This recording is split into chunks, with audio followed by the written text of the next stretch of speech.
Okay, we're gonna go ahead and get the meeting started. We'll call this meeting to order at 8:01.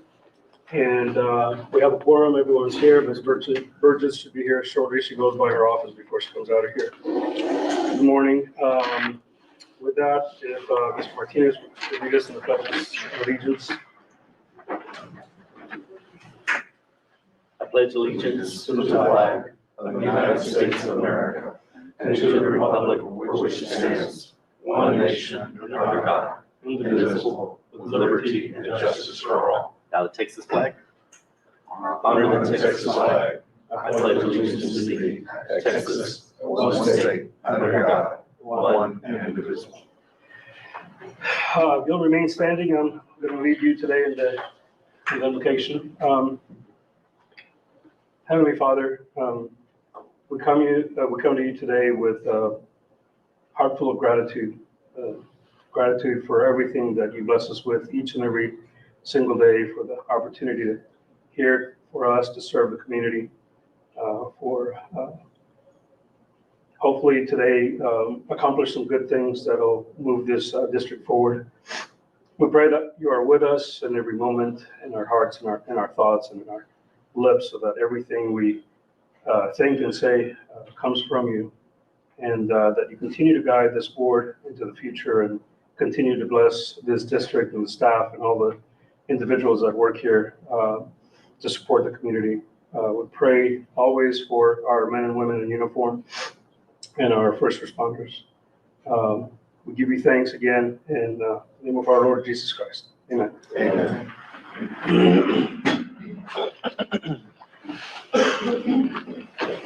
Alrighty, 3 minutes. Okay. We'll start with Mr. Daniel Bennett.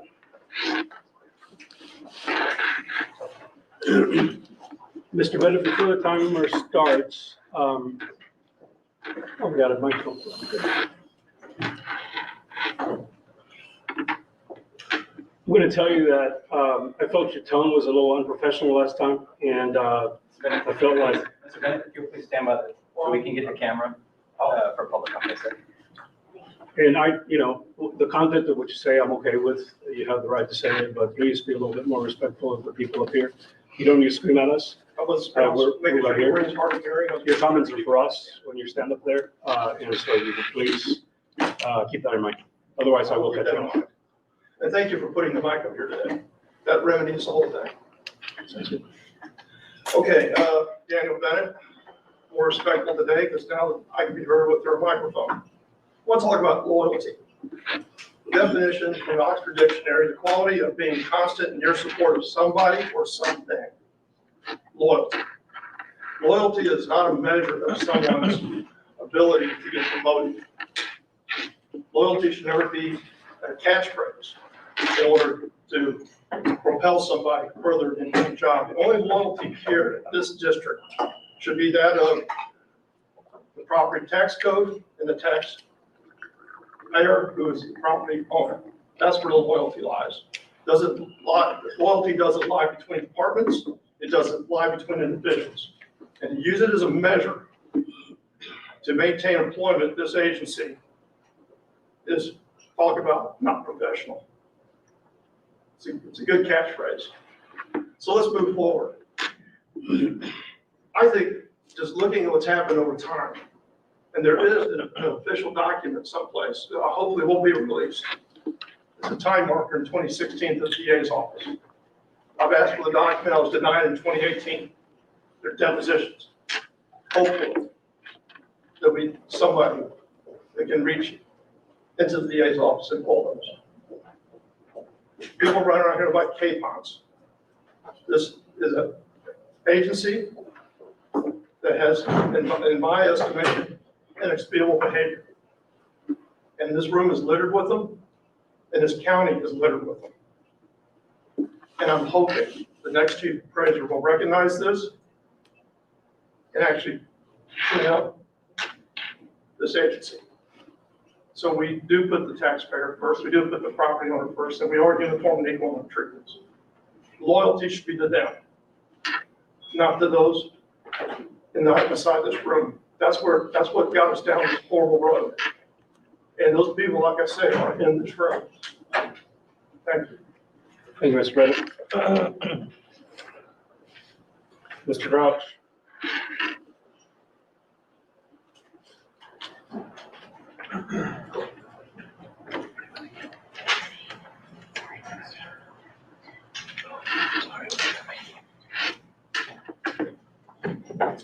Morning, board, Chairman, and everybody watching from home. First, I just want to say that I appreciate your service on the board as much as I disagree with several decisions and maybe some things that are going to happen today. One thing that I think is good is that you're willing to serve on a board, and that's more than a lot of people can say. You guys raise your hand, sit up here. It's an unpaid job, obviously.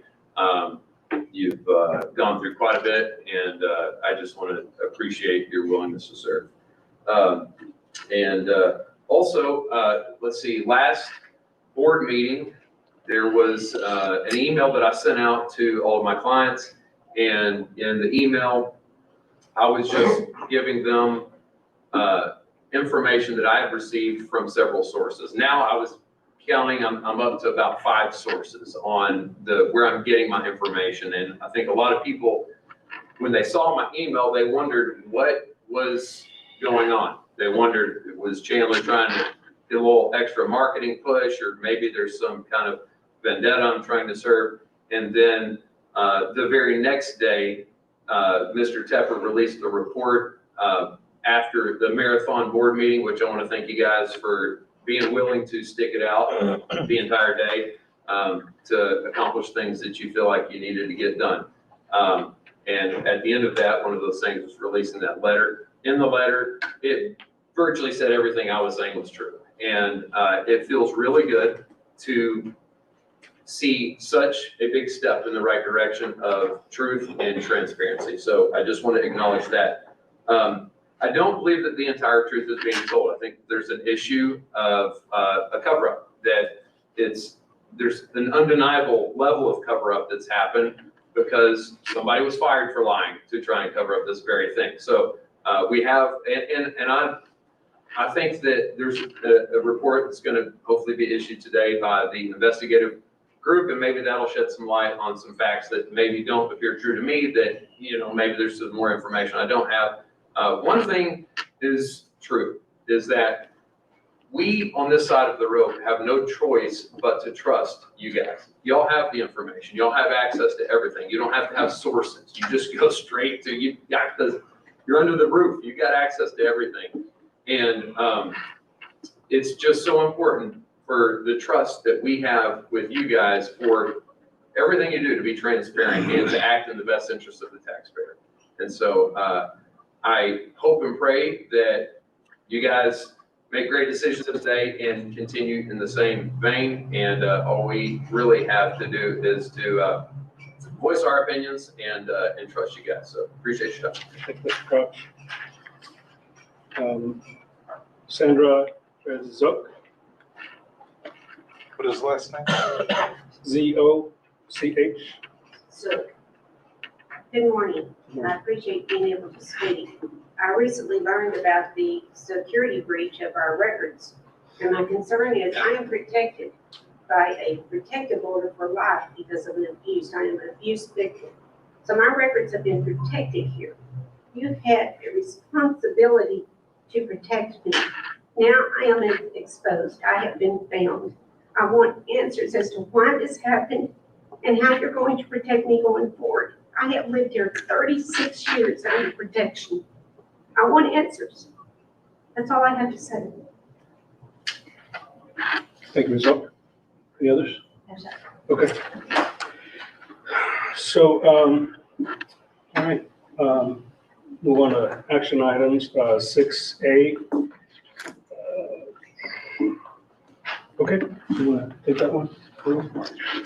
Yes, well, I had communicated with the board that we would like to possibly get that benefit back into the bucket of benefits that we receive as employees at TAD. I think I had recommended either in total or at least for the current employees that were promised this benefit, at least grandfather that entire pool of people in if the board so chose to not go forward with the Medicare supplement. And I have here, and then from that, very good questions were asked regarding, is there anything we can do to offset the expense? And I'm sorry, I'm referring to my phone just so I can read it right.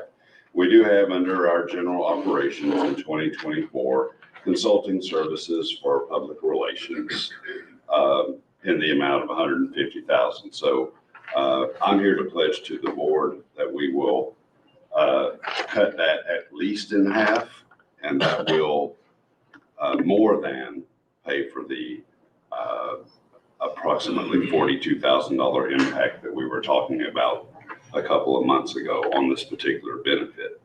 So, you know, with that, we would request that the people that were promised that benefit that are retired or in the building as of today receive that benefit.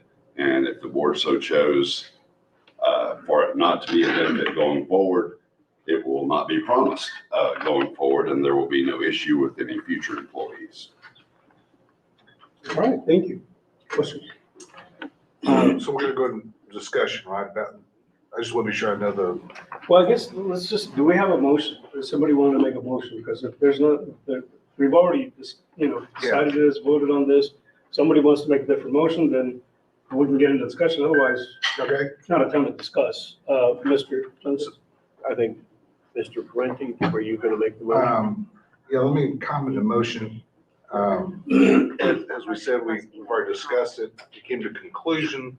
We knew there was a policy that had to be corrected to represent that. And that's what we really should be here to do today. I do want to, and again, William, I think the world of you and your work, but the word promise is misleading, I think. Any policy is subject to change. My company, at the state, here, et cetera. At one point, this was not a benefit, so we promised not to give them the benefit. Oh, well, then we changed it and we gave them a limited benefit. Then we decided, oh, we're giving too much. We brought it down to 150. So I guess we broke our promise again. So promise, I think, is a strong word. It's a policy change that's subject to change every year. A future board could even change this. So based on our original conversation, the decision we made there, I would like to motion, I'm going to just refer to what's called option B, which I believe represents what we stated in the August meeting. So Mr. Chair, if you want me to read something specifically. Basically, are you making a motion that we have no change to what we've already agreed to? Yes. Okay, I guess that could be your motion. Do we have a second for that? For discussion, second. Okay. I would like to make a substitute motion that we accept William's recommendation to grandfather current employees with the 42,000 cost change to the budget. Okay. Motion and a second. We have now a substitute motion. How do we? Yes, this came up one other time. I'm not quite sure we handled it correctly the last time that it came up. So I think if that substitute motion gets seconded, what that has the impact of doing is it kills the motion that Mr. Puente made. So then you all would vote on the substitute motion. And then obviously, depending on how that goes, then nothing would prevent Mr. Puente from coming back after that and restating his motion and getting a second and then possible votes on it. All right. Do we have a second for Mr. Dundas' motion? I'll second that. Okay. All right. Well, let's have a little bit more discussion on it, since obviously we have different viewpoints. It's your motion. I will refer to my time on the Fort Worth City Council, and I'm not sure it applies here. And Matthew, you can tell me. For municipalities, there is a Texas constitutional amendment that basically says once a benefit is provided to an employee, you cannot take that benefit away under the Constitution for the current employee, those that were hired under that. And I don't know if that applies specifically to a state entity like such as TAD or not, but I think in the interest of fairness, it does apply. And, 42,000. Last meeting, we approved going from to a 3% pay raise for retirees, and that quantity was less than the 42,000, or excuse me, more than the 42,000. And so therefore, my motion is to grandfather those current employees as recommended. So whenever this first came up back in August, the reason I voted against it was not knowing in terms of how it would affect current employees. I think a lot of times what happens is we think, yes, we want to be fiscally responsible, but at the same time, you have to remember it affects people that are currently working here. So this is why I support the motion, grandfathering current employees, continuing on what we're doing with those that have served us. And it's basically, I think, especially after thinking about it, at the time to think about it, it's the proper way to move forward on this. Okay. I want, if we can get some clarity, are you familiar with the, turn to the attorney, the law that Jungus Jordan is referring to? I'm not familiar with that exact constitutional provision. What I told the board the last time that this came up is I had one other appraisal district that tried to remove this same benefit. And they did it for all employees. They did it for people that were already retired, people that were close to retirement, people that were, in the early years of the district. That district did end up getting sued by that pool of employees. And at the end of the day, the employees who were already retired got to keep the benefit. And those employees that were within a certain period of their retirement date also got to keep the benefit. There were other employees who were still very early in their tenure with the district that the court ended up ruling that the board did have the right to remove the benefit. I think what I told you all the last time that this came up in discussion. Do you remember the threshold? They go back how many years? I don't remember how many years back they went to do this. I didn't have a lot of time to think through some of this, and I was literally hearing from staff while I was sitting here after that vote.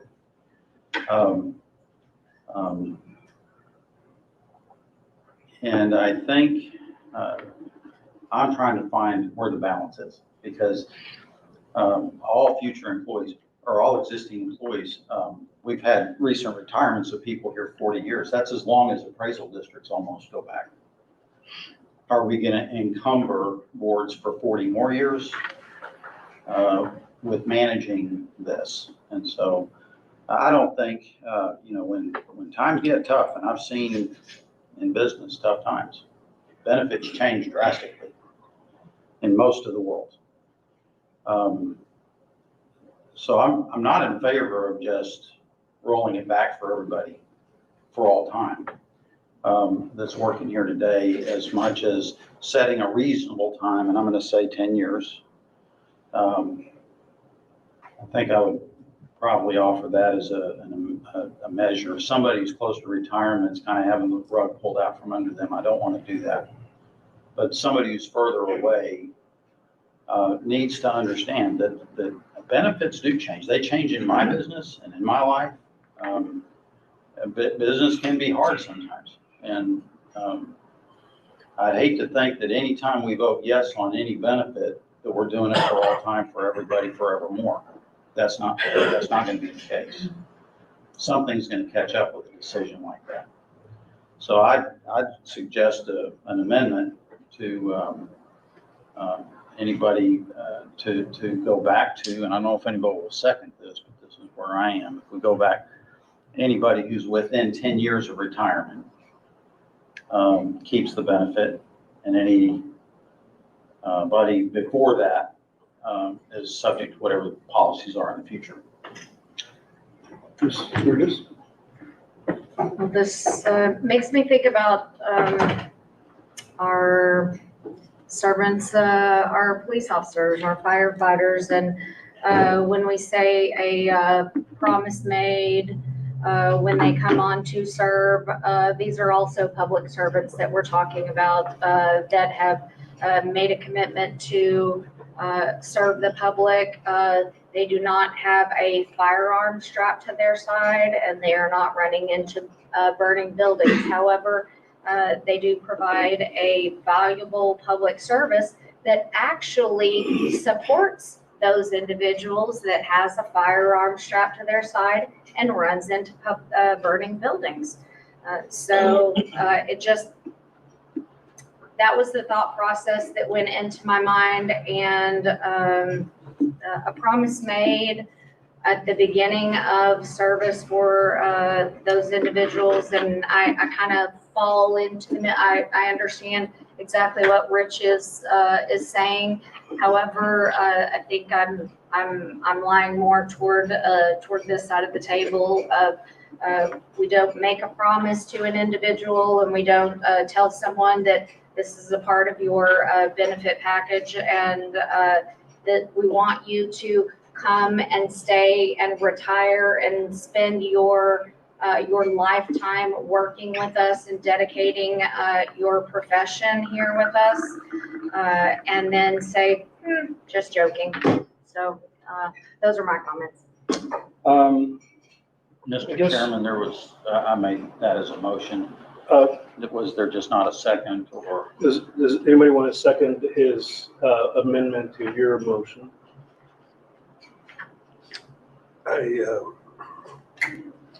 Can we, I mean, how do you go about segregating those that are going to retire? And it almost becomes an incentive to retire within a 10-year period.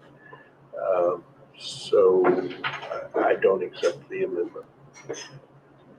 I think where I sit on it, I like the idea of saving the money that, was originally, kind of thought that we had. We asked Mr. Durham to see if he could find that savings. He did, and then some. And I think that though the 10-year is not an unreasonable suggestion, because it wasn't there to begin with, I think it's just more a lot of work for the staff to keep up with, and maybe incentivizing things we don't necessarily want to incentivize. So I think that, I'm gonna, I like the idea of just grandfathering what the staff recommended, grandfathering the staff that's already here. And then in the future, that, employees, they don't get that benefit. So eventually that'll go away. So I guess, let's go ahead and vote. I haven't had a comment on his. Okay. So currently we have 83 retirees. I believe a lot of the feedback we got publicly is because they thought it was affecting current retirees. And we've tried to make it clear that no, this policy change has zero effect on anyone currently retired or anyone that retired up until December 31st. December 31st of this year. And the public knew that this was coming. Currently, the 83 employees, if it's $150, which is the max, that's $149,400 a year over 10 years. Again, I realize not every employee is going to go 10 years on retirement, but it's $1,500,000, and that's only for 83 employees. We apparently have about 200 more employees on top of that could theoretically continue with this benefit. And if you use $150 max, that's just a lot of money.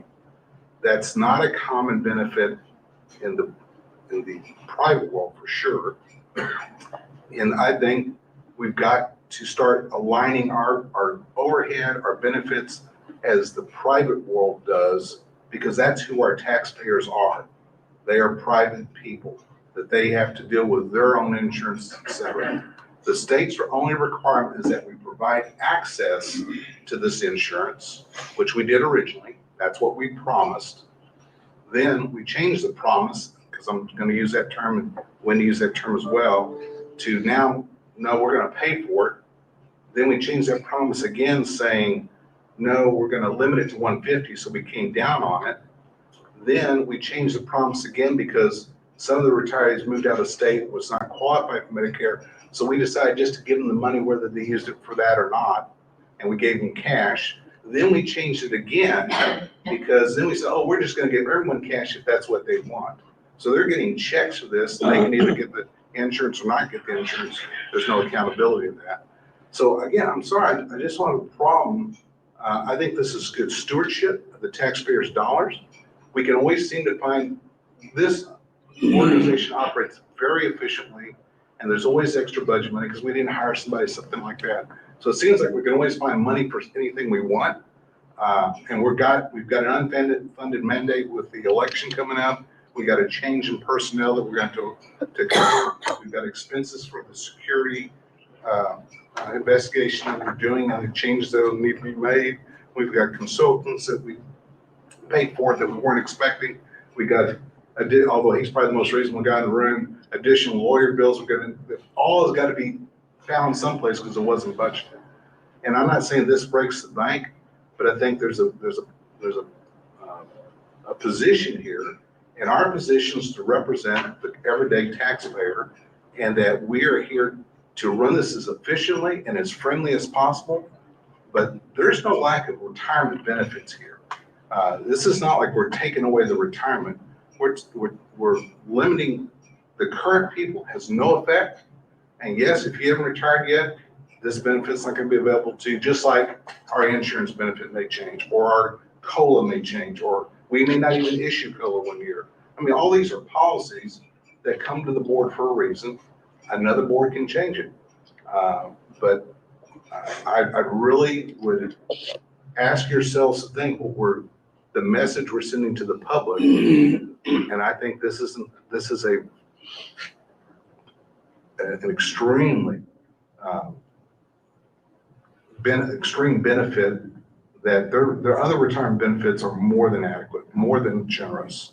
So I would ask y'all to go with what our original motion was, to consider that, and to not accept Jungus's alternate policy, that there's a lot of money involved in that long run, and it's a lot more than $42,000. So I think it was put that Ms. Burgess. Final comment, I would like for the board to remember that the individuals that work in this building are not paid on the private sector scale. They are paid on the government sector scale. So if we were to be making a decision based on the private sector scale, they're not paid on the private sector scale. My only reference was to be more like it. Go ahead, Mr. Oh, I just had one thing on that point, and I understand everything you're saying.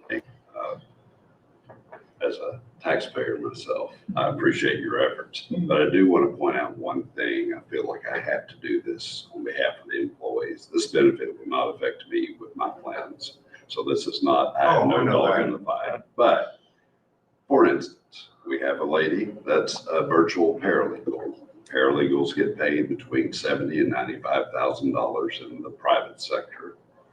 And they have that bucket of 80,000 and they have a chunk of benefits.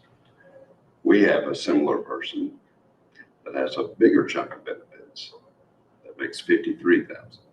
So they're looking at the bucket saying, I'll accept 53,000 with this chunk of benefits versus this bucket for 85,000 or 80 with this chunk of benefits. And promise, we can certainly discard that word, but that was her understanding going into it. And we're now telling her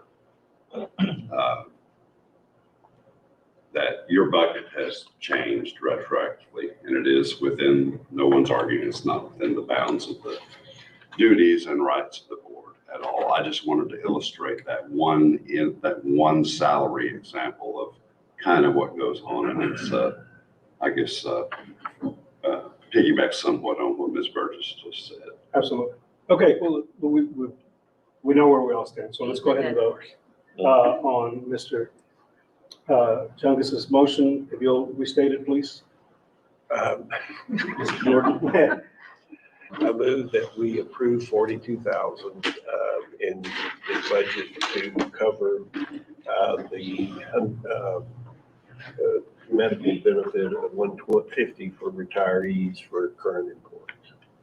Okay, I we have a don't- second. Let's vote, please. Well, I don't think that's what we're voting on, for a dollar amount. We're No, voting I on think a- a dollar amount. We're Yeah, voting on a $1 policy. just to reinstate the benefit. Well, it's item C that you're voting on, that Jungus is asking for, I believe.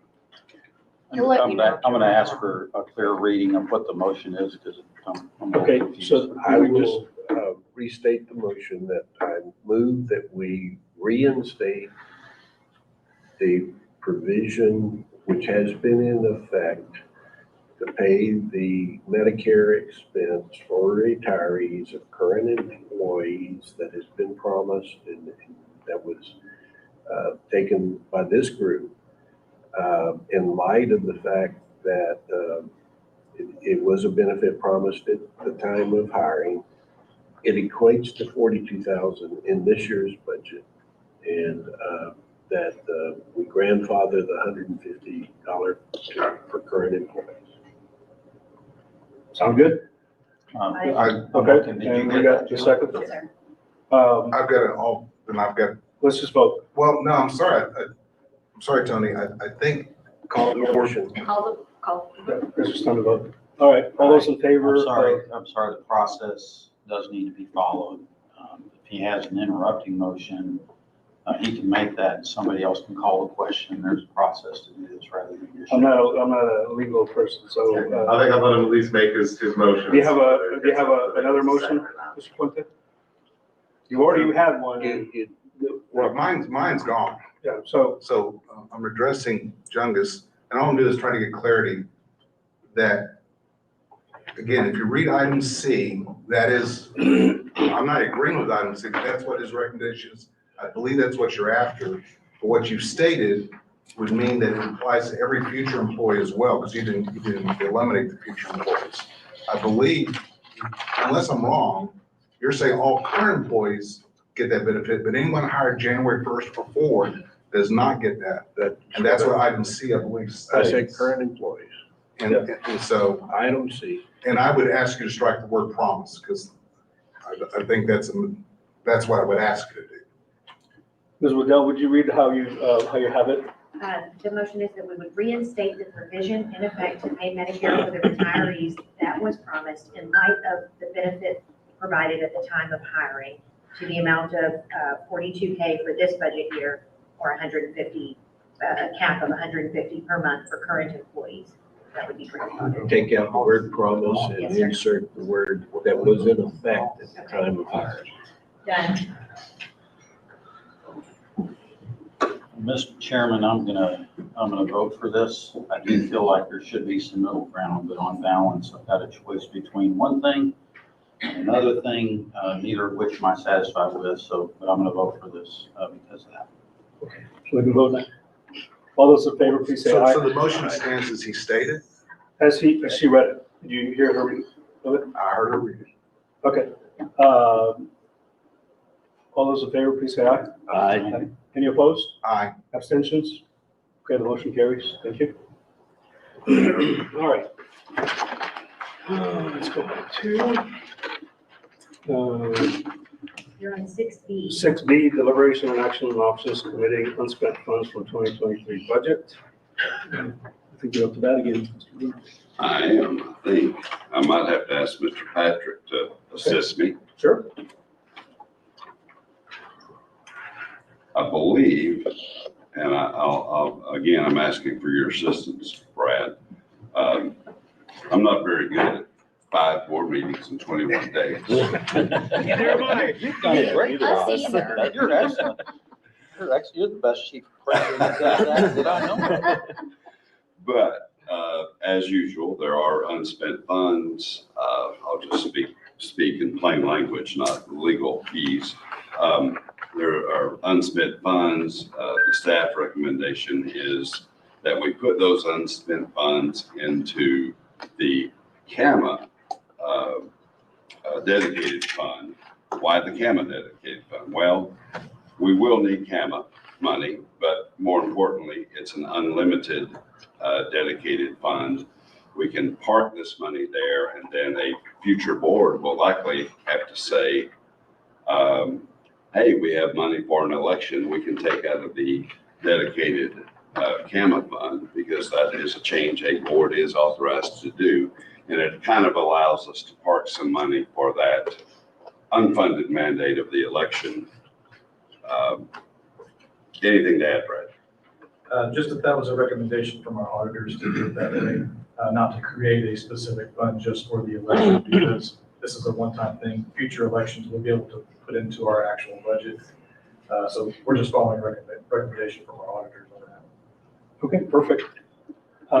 Matthew, I'm sorry, I'd like to hear if the attorney has any thoughts about this. No, I tend to agree. The issue is if you don't obligate those funds before the end of the year, you're gonna have to give those funds back to the taxing entities.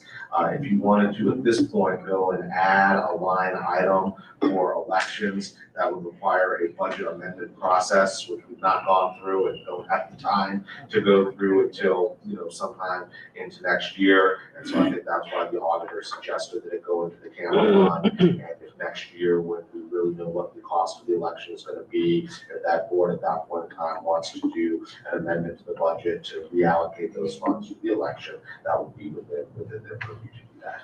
Could you tell me what CAMA means? It's, see if I'm gonna screen something. Computer mass appraisal. Automated mass appraisal. I think computer assisted mass appraisal, but I can barely open my Excel spreadsheet. And I think another part of that was, That's right. another part of that was to also credit the refund remaining unspent money to the taxing units.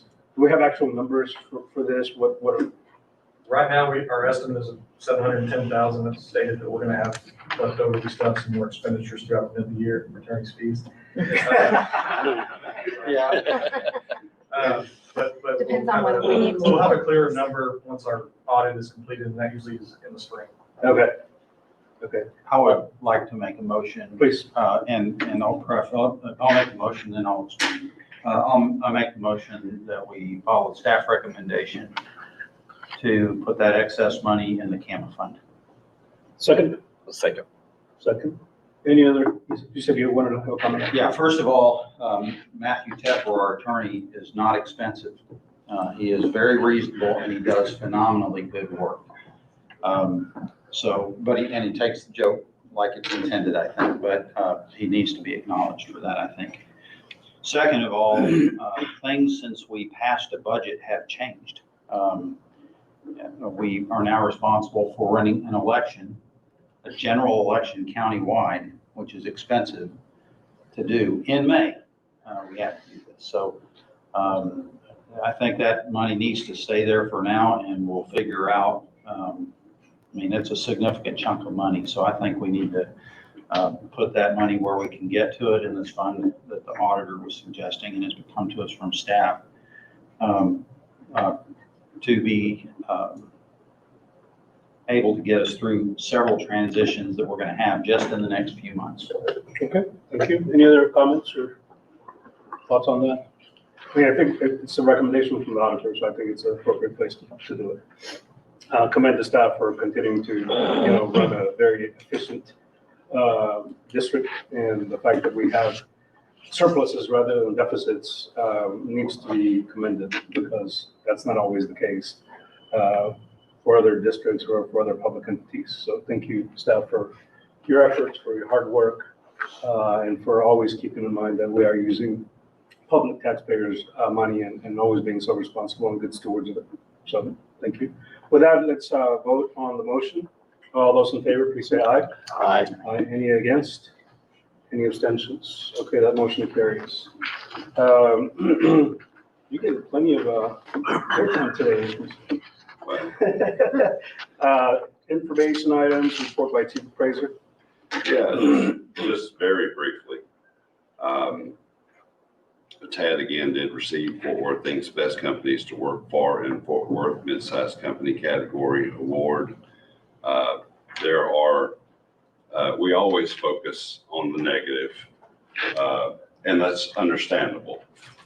How much effort and money and time should we spend on things that are working well? Well, they do not get attention when things are working well. So I did want to mention that award, and this will take 20 seconds. These are comments from people that came into customer service. I have hundreds of them that are positive, while there are tens that are negative. It's a really quite an impressive ratio, but I'm just going to read 4 real quickly.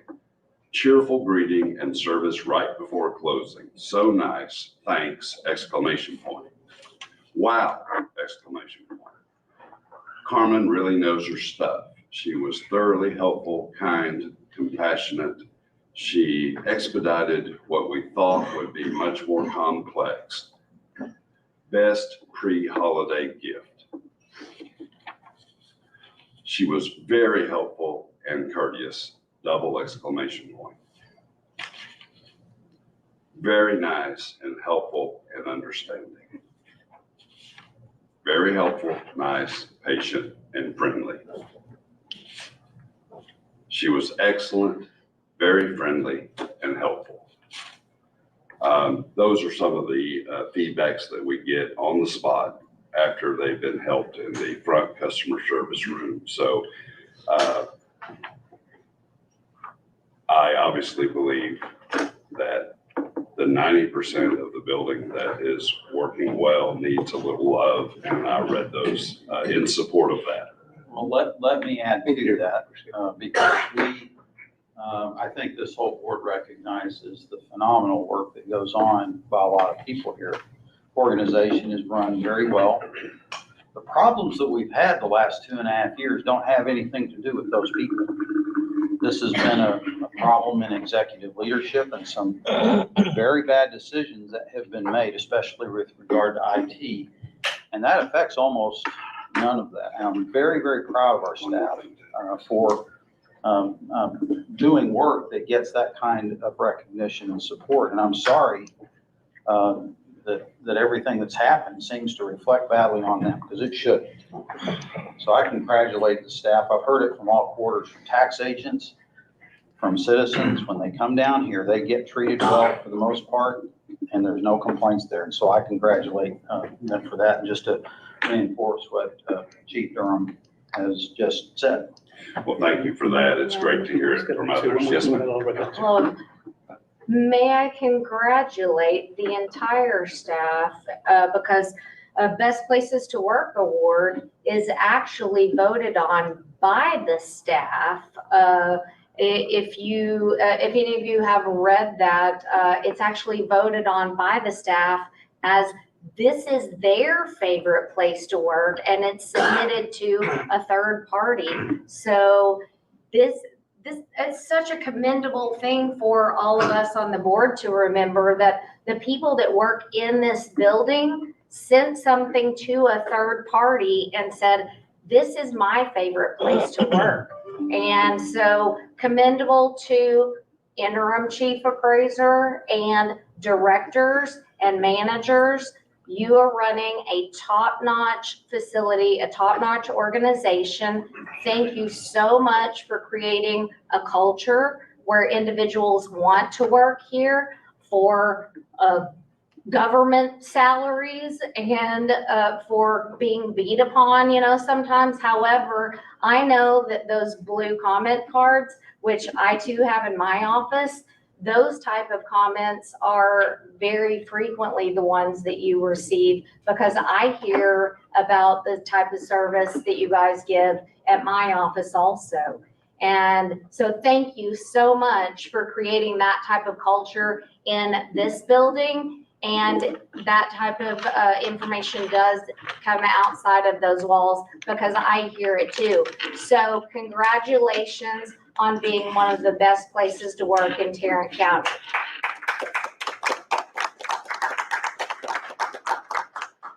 And under my bullet point communications report, I would like to ask Ricardo to make a couple of brief statements about some other things that we have been doing.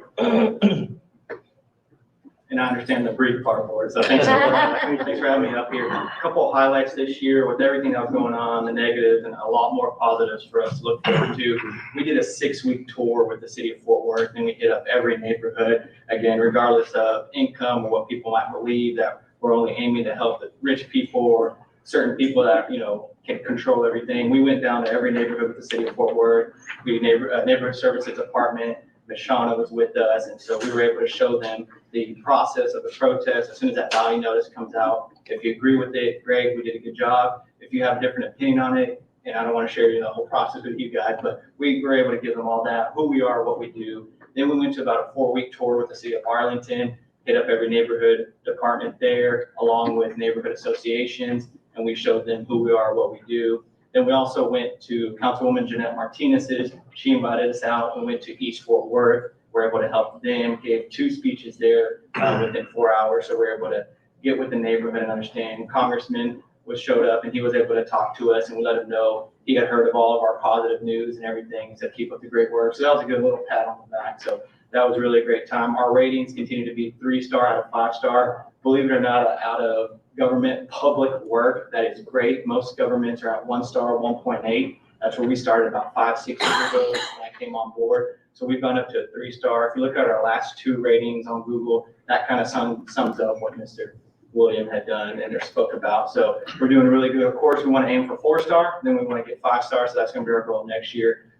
That way we understand what's going on and how we're helping people. So we've been out in the community. Our goal is to educate, engage, and inform. A lot of that needs to happen. We're looking to team up with some professional services, get them in the building, help them understand the process and what goes on, and our assisted computer service and how we can continue to get our values going for them and help them in the future. So just really good stuff. We're out there a ton. It doesn't get a lot of press coverage. It gets a lot of our Facebook. We post it on ourselves. So if you're ever doing anything, reach out to us. We'll be happy to go out, educate, engage, and inform is kind of our goal. But thank you, Board. Thank you, Ricardo. And that is it for me. Okay. I think, it's time to go to executive session, so anything else before I read all this stuff I gotta read?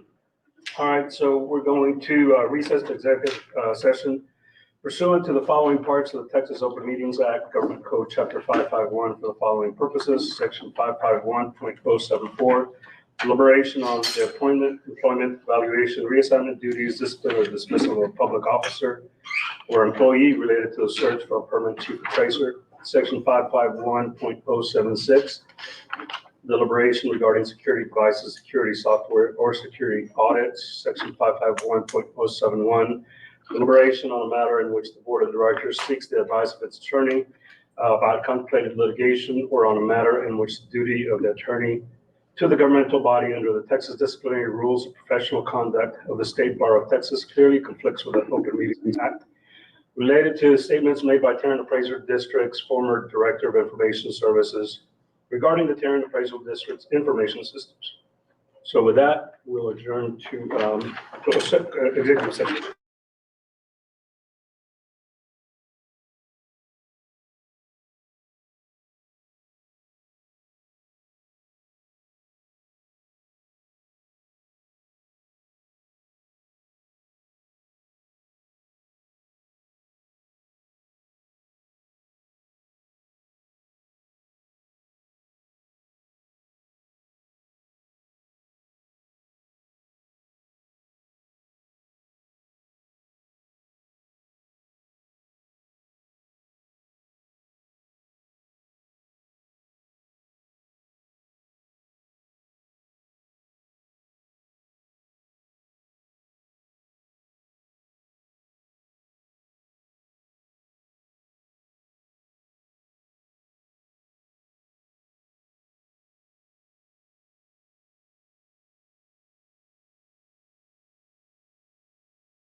on the video feed. Okay, we'll come back to open session 10:14, and we only have a couple action items here. And I think that the first thing we want to deal with is the update on the investigation, on the IT investigation. So Mr. Tepper, I'm going to let you have the floor for that. Okay, board. I gave an update at the end of the last board meeting that indicated some of the additional findings that we had found, our law firm, in looking into the comments that Cal Wood had made about creating a false narrative regarding Tarrant Appraisal District's information systems. Since that meeting last time, the Apollo Information Systems Corporation, which is a third-party IT group that is approved by the State Department of Information Resources as an approved vendor, has also been performing some forensic analysis on behalf of the Tarrant Appraisal District. They have completed their forensic analysis. We are expecting to get a written report from Apollo, which we should have right by the end of the year. And we expect that that report in its entirety will be released to the public. But we just received an update from Apollo on what the findings of that report are going to be. And so I wanted to share that with the public and the board out here in this session. Consistent with what I reported at the end of the last board meeting, after running its forensic analysis, Apollo has found no evidence that there was any taxpayer information that was actually accessed or compromised from the Tarrant Appraisal District system. As I stated last week, and Apollo confirmed with their forensic analysis, that does not mean that there was absolutely no chance that there was any taxpayer information that was compromised or taken. But based upon a look at our electronic information and our servers, we have not found any information that indicates that any taxpayer information was in fact compromised or accessed from TAD systems. What we did find, and what Apollo's forensic analysis did discover, was that in the spring, summer, and fall of 2022, prior to October 7th of 2022, there were significant vulnerabilities in TAD system based on the software or the password files that could be downloaded that I talked about at the last meeting. During that same time period, there were two different pieces of malicious software which did make its way onto TAD's system that were placed there by some sort of a bad actor who should not have had access to the system. Fortunately for TAD and all the public in Tarrant County, when that malware was launched, they failed. So as a result, there was not a negative impact that was made. So what we have found out based on the investigation that our law firm has conducted and the investigation that Apollo has done, we have yet to uncover any evidence that any taxpayer information was improperly accessed. But we do know that there were some security failures with the system, which did allow for some malware to be placed on the system.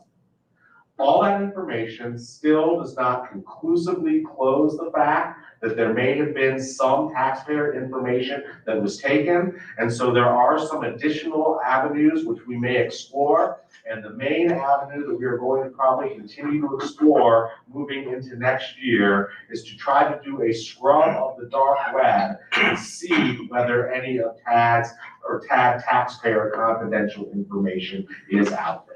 But based upon the investigation that we have done so far, including interviews with witnesses, forensic analysis based on Apollo, although it was possible for somebody to access confidential information that was on TAD's system, we have not found any evidence to show that any taxpayer information was in fact compromised or breached.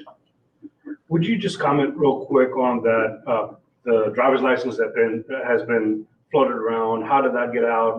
Tell us a little bit about that. So during the efforts to secure TAD's system and figure out what was going on, people who were working for the Tarrant Appraisal District, both as internal employees and as outside consultants, they did what they call kind of a gray hat attempt to break into the TAD system. Those people who were working on behalf of TAD to help secure our systems, they were, prior to October of 2022, able to get into TAD's system and access some confidential information. And that is what has prompted a lot of the taking down of the webpage in October of 2022, the building of a new webpage.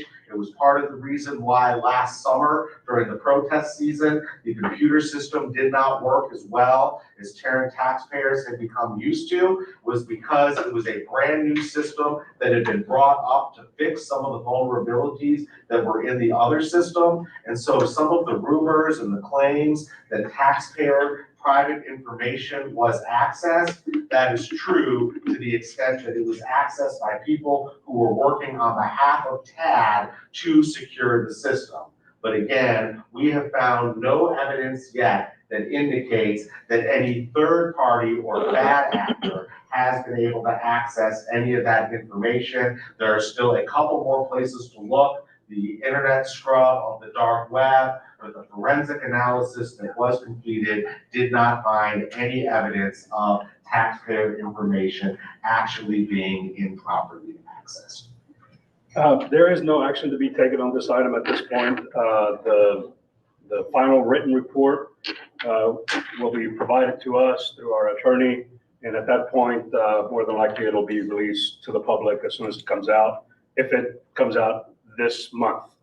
Next month, then that's a different board that's gonna have to make that decision. So we're hoping that we'll get everything out this month, the final written report, and publish that. So though there is no action to be taken, I will entertain brief comments if anybody wants to make it, but we are running against the clock at this point. So, Mr. George. Matthew, Mr. Temper, the board was made aware of this by the forensic identification of the two malware in July of 2022. Subsequently, the board's never been made aware of that until today, to my knowledge. That is correct. And in October, staff did brief us that they were taking down the website to add security, and that was done. So this predated the security efforts that were taken. So I'm not saying, the board was aware of IT issues, but this was all done to make sure the system was secure. No, that is correct. When the information technology department found the passwords and other security information on the internet in October of 2022, they took down the webpage. And since that time, a new webpage has been built, and hopefully that webpage is far more secure. At a minimum, it does not contain the same vulnerabilities that the old one did. And the information on both the availability of the passwords and the other security information and the information on the malware, none of that information made it to this board of directors until the last couple of meetings here in December of 2023. Anything else? Anybody else? Any other comments?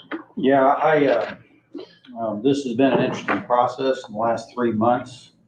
I think the board's become aware of things that we were not aware of before. When staff was trying to create a false narrative for the media, they were also not conveying to the board information we needed to know as well. And I would say in the last 3 months that this board, everybody on this board has been ambitious about getting as to the bottom of this as we can. We keep getting a little bit more information, and we want to run it all to ground. And we think we're pretty close right now. I don't know that we'll ever say the investigation is completely closed, because there always seems to be another piece of information. And the last thing I want to say about that is We are where we are because there are truth tellers that work at TAD. I don't know who you are, but I've become aware of information that's come from you apparently through other people and to the board that has made us aware of a lot of things. And if you have not been willing to tell the truth and say what you know because of whatever leadership you had at the time, that needs to be changed. And I'm committed to that. And I think this board, and I think the future board will be too. At this point, truth and transparency are the goal at TAD. We've gotten to the bottom of everything. We can't say things that aren't true. We can't say that anybody's information was downloaded. We can't say it wasn't downloaded. These things are important, and I congratulate this board for taking the steps, wisely taking the steps needed to get to the bottom of this as much as we can. I want to thank Mr. Tepper because he has been, I think, extremely wise as he's proceeded through this and making sure the board was informed. People who always told me the truth, Chandler Crouch is a good example. Of all the people involved at TAD, he's an tax agent, he's not in TAD. But everything he's ever told me is 100% the truth. And I'm thankful for that. It's hard to rely on information when somebody's got a political agenda or an axe to grind or whatever. And there are a few people that have told the truth. And most of you, I don't know who you are, but I know you're out there, especially you, the employees working here at TAD. Thank you for doing your job.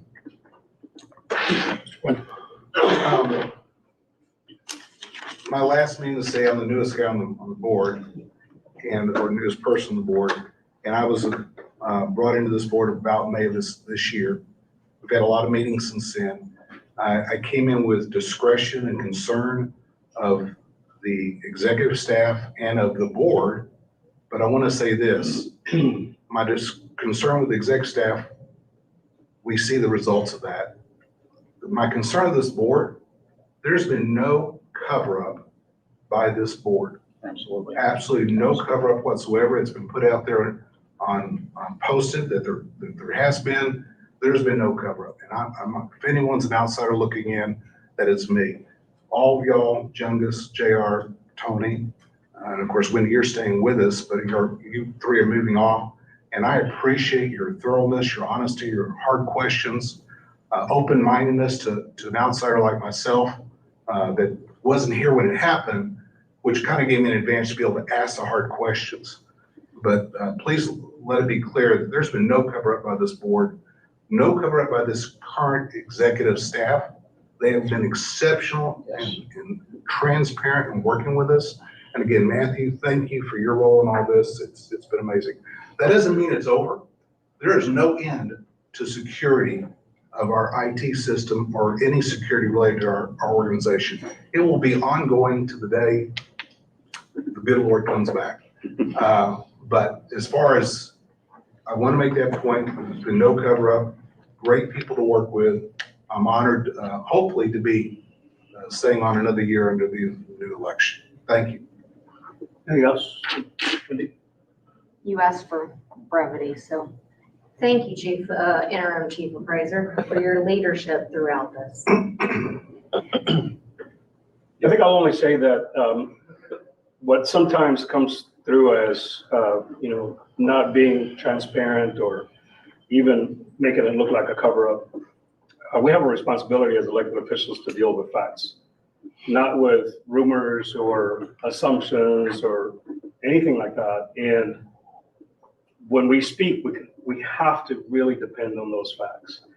And that's a lot of the times the reason we cannot speak on some things, because although, yes, we could make a lot of assumptions based on the evidence, on what's out there and everything, we also know things that, the public doesn't know, and those things lead us to be able to, lead us to have to be careful with what we say. So I think, the facts have come out, and as far as we can, determine from all the investigations that we made, and even if we do the dark web search, that may still be inconclusive. It doesn't mean that we can tell the public your information was never taken from our system. But again, we can say that at this point, there's no evidence of that. So I think it's a good point. It's an ongoing, security is always going to be an ongoing issue for, not just for our IT department, for any IT department, anywhere, public or private sector. So I think with that, we're going to move on. We have had a conversation with Mr. William Durham, and we're eternally grateful for you stepping up and the leadership that you've provided this board and this district. As Vince said, transparency and all that good stuff. So we understand that we've asked a lot of you, and we're asking to continue giving us a lot. So, but with that in mind, I think I'm going to open it up to Vince. Vince has a motion, and probably some comments. I want to recognize the interim chief appraiser, William Durham, for your exceptional performance under the circumstances none of us could have projected were going to occur in this period of time. And as Tony has already mentioned, we're asking you to stay in place until February 1st of 2024, another month. And that in light of that, I'd like to move that we issue a $10,000 performance pay to William Durham. Second. We have a motion with a second. Any other discussion? Yes? A couple of quick words. So whenever William stepped into this position, people from the public reached out to me and they were saying, what, William's a great guy. He's going to do an awesome job. So definitely your character preceded you. So do appreciate you and all that you've done. Thank you, William. Thank you. Mr. Jordan? William, thank you. You've done an outstanding job. I thank you for agreeing to stay until we get a permanent chief appraiser in place, albeit soon, we hope, all hope. But thank you. You are a true professional, and you've taken this very serious, and we appreciate that very much. William, you are, I just wanted to clarify for the purposes of admin, if I could, if that's a one payment at the end of when we meet the February 1st, or is that dispersed? One pay at the end of February 1st. That's what it's. Yeah. William, you are a man of high character. You perform at a high level of honor. You lead a team that wants to follow you. You have high ethics, you have high morals, and you have really been such a true leader in a time that there was a vacuum in this area. And we cannot thank you. I know dollars means something and words mean something sometimes, but I know that you know what I think about you. However, I think the public needs to know the efforts that you have put forth. And we can't say all of the things that you have, the trials and tribulations that you have gone through during this time. So from myself, from the board, from the public, thank you for being our interim chief appraiser during a very difficult time in Tarrant County. And thank you for what you have done for us in the past through litigation, when what you look forward to going back to your corner in this building in commercial. Thank you for what you've done for us. Well, Go ahead, please. thank you all for the kind words. I'll speak to you individually after we break up for the public's purpose. I do want to thank you all, and I've got to take 10 seconds to say I was amazed, thrilled, and impressed to see how this board came together over these last two big issues that are meaning the chief search and the IT questions. They had a 9-hour board of directors meeting just last week. Feels like and it's been said, and of course, all the the players know, but they do this for zero compensation, which is really quite the service to the public. So I'll say more later, but in the meantime, thank you so much for the kind comments from everyone. Thank you. I think we got a motion in a second. Let's vote. Ready to vote? Yes, sir. Okay. All those in favor, please say aye. Aye. Any opposed? Any abstentions? Okay. Congratulations and thank you. Tony, if I could just add, when you stepped into this job, you didn't have to deal with a lot of things that none of us knew would come up, but they did come up. And if you had not been there, being who you are and the way you did the job, we would all be the worse for it. We've learned a lot in the last 3 months that we as a board didn't know. And you had to come in day after day to try to manage that information. And I appreciate what you did.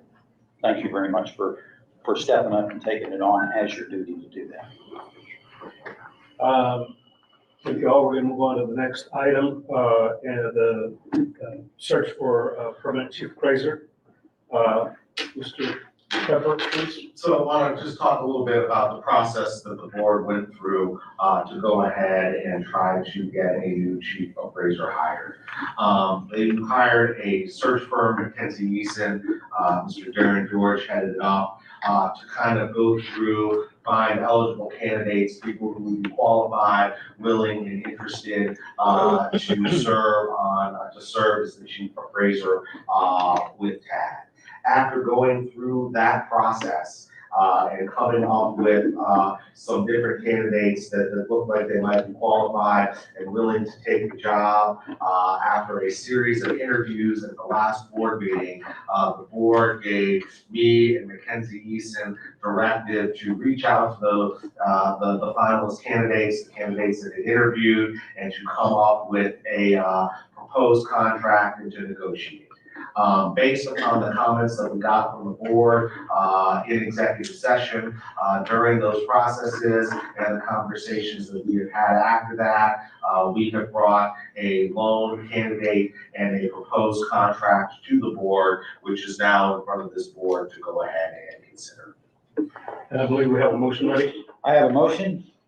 I move that, subject to a pending background check, that we offer the chief appraiser position to Joe Don Bobbitt and approve the employment contract between Mr. Bobbitt and Tarrant Appraisal District as presented by Mackenzie Eason and Matthew Tepper. Thank you. Do we have a second? I'll second. All right. Any other discussion at this point? Yeah, I would like to say there's been a lot of discussion about this board going through the process of doing this, and I admit I had my concerns. Problem is, not really a problem. This candidate is phenomenal. We've tested him in ways that I've never tested a future employee in my business or anything before, and it's been a lot of fun. And the board has worked together to do this. To the future board, I would assure the future board, this candidate, Joe Don Bobbitt, I think he's a rock star. And I'm very excited that he's coming to help us in the situation. I will say that in the last few months, I think the executive culture here has changed a lot, and that's needed. The transparency, openness, working with the board to solve some of the problems that we've had to address has happened because Mr. Durham has been in place. So I feel like things have already improved a great deal, and I think Joe Don Bobbitt is going to be a great candidate for this, and I encourage everybody to reach out to this board if you want to know more. I think we're going to have a statement put out too. But other than that, I feel like this is an opportunity for us, and we need to act today. Very similar to what Rich just said, but I want to address it because of the postings on the web. And there's been a lot of postings out there about how this board is making a wrong decision moving forward on this and to wait until the new board is in place. Well, first of all, this is back, I'll get my time frame mixed up, it was months ago, and this, first, we had a hard time getting an interim chief appraiser much less asking him to continue, and he's done an exceptional job. We had no idea the circumstances that were occurring. We made the best decision to move forward under the circumstances that we did and did not know. Yes, 3 new board members will come on January 1st because of 3 that are stepping down, but 3 board members are remaining. Come July, there's going to be 3 more board members. So change never ends. But this group, I believe, don't know for a fact, all sincerely and excitedly support Joe Don. He looks like an exceptional candidate. Our process was exceptional. It was unusual, it's challenging, and in some ways, indirectly, even some key staff had some input, not officially, but indirectly. And so I want to assure the public that this is a well-made decision by this board. It was the best decision to go ahead and move forward and not delay this decision until the new board came on in January. And now we're talking months and months out, and we would have lost candidates. We probably would not have had Joe Don as a candidate. And we're very excited about it. So again, to the public, this is just an exceptional decision. I think we're all gonna be proud of 6 months from now, 6 years from now, and into the future. Thank you. As an outgoing, I'm very pleased. It is a difficult process for the new board, and there are a couple of members in the audience, or one in particular. This is a superstar, rock star. I'm a retired Air Force guy, and when I see someone who has served our country professionally as this gentleman has, I stand at attention and salute. And this is a young hero that is going to come in and has proved himself in many ways. And I will stand tall to, I don't need to defend or justify, but to stand with pride for making this decision as the current board. And that is my responsibility as a board member. And I'm proud to say Joe Don is I assume after, have we voted yet? No. Making statements. I'm going to say I am proud to say that Joe Don is a superstar, and I'm proud to welcome him after the vote. It's definitely an exciting time. Like everybody said, you have a superstar coming in here. And I think one of the concerns that some of us had that are rolling off was leaving Tad in a position to continue to move forward. One of the things that I learned come from a Boy Scout background, Eagle Scout, is that you always leave wherever you camped in a better position. I feel like those of us rolling off are leaving Tad in a better position than what it was before. Thank you to the staff that has helped us out during this time. Definitely an exciting time. Looking forward to see what continues on with Tad and the future board. Well, you guys all said such great things. You've already used all of the fantastic words. As the longest sitting board member on this board, I will say that this board has been held accountable for its actions. So it is holding itself accountable for its actions in choosing a chief appraiser today. And so I look forward to the results of this vote. So I yield the floor. I just want to say thank you to Darren and Mackenzie Eason for leading us through this process. It was not an easy process, and Darren probably did a lot more than he thought he did when he took on this contract, but his tireless efforts, I think, yielded us some great candidates and a great final candidate. And Mr. Tepper also for continuing to stay in there and guiding us through the entire process, supporting that and hammering out a contract that we feel like we could all get behind. And so thank you for that. Thank you to the staff, William, especially for being supportive through this process, which isn't always an easy process for an interim to do, and William has been absolutely professional in every way, shape, or form in support of this process, the rest of the staff. And the staff that did get a chance to interact with Joe Don when he was going through the process, your feedback was tremendous. Your feedback was very important to this whole board in making a final determination. So we thank you all for that. With that, let's go ahead and vote. All those in favor of approving the contract as presented by Mr. Diab, please say aye. Aye. Aye. Any opposed? Any abstentions? It's a unanimous vote. We have a new chief appraiser, Mr. Joe Don Bobbitt, and he's going to come in here in just a second.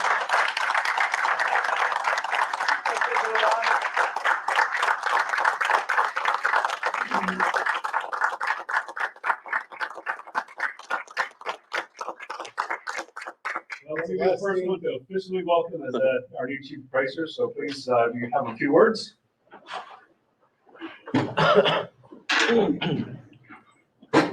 Thank you, ladies and gentlemen. I am excited to be here and honored that y'all selected me. I know there are a great number of candidates out there that are appraisers. We take our job seriously. And to have been selected, especially for this county, is deeply an honor. I look forward to establishing relationships with entities and getting the Appraisal Street back on track. This is a great organization. There have been a few issues, but it's still a great organization and is well respected across the state. But I am confident that staff's dedication and professionalism will become evident through thorough transparency and honest communication, in which we will rebuild public trust. The district has a difficult and unpopular job to do, but when done effectively, it is vital in ensuring a fair tax roll is provided to taxing entities to provide essential services. Again, I am honored and deeply appreciative of y'all's awesome. All right. I have a question. Yeah. Joe Don, welcome. Good to see you today. Where did you graduate from college? 6 a.m. Thank you very much. Had to get that in there, didn't you? We didn't hear any hoops. Any other comments? Anybody open it before? No? Oh, everybody's speechless. That, mark this date down, sir. I think we're gonna wrap up the meeting and then we're gonna have a little reception to welcome you. Was your family able to join it? My wife is coming. Okay, I understand. So last minute notice, but yeah, we're excited. So with that, I'll entertain a motion to adjourn. So before we, We need to say that the next meeting is scheduled for January 12th. Oh, I'm not gonna be on the board, but yeah, the next board meeting is January 12th, 2024 at the usual time of 9 o'clock, unless the new board says to call the meeting earlier than that. just a couple of quick thoughts. Excited to have Joe Don come on again. Board's been awesome to work with. Staff, thank you so much for all that you've done. I know some of us are rolling off and it looked like they provide a lot up here, but it seems like families fight. So have disagreements, move forward. So thank you guys. It's been an honor working with all of y'all. And I guess as this is my last meeting, I want to thank you, board, for the confidence you placed in me and putting me in this position. It's not something that I wanted or I tried to get, but, you know, just as Mr. Durham was tasked, you know, but I do thank you and sincerely appreciate your confidence and have enjoyed working with you as those of you have already mentioned. Phenomenal board to work with. I don't know that I've had another board that worked as much as we did the last 3 months, but nobody shied away from the hard work that we had to do. Everybody was at every meeting. And so just appreciate you guys. All right. So do we have a motion to adjourn? Motion to adjourn. All right. Let's do it.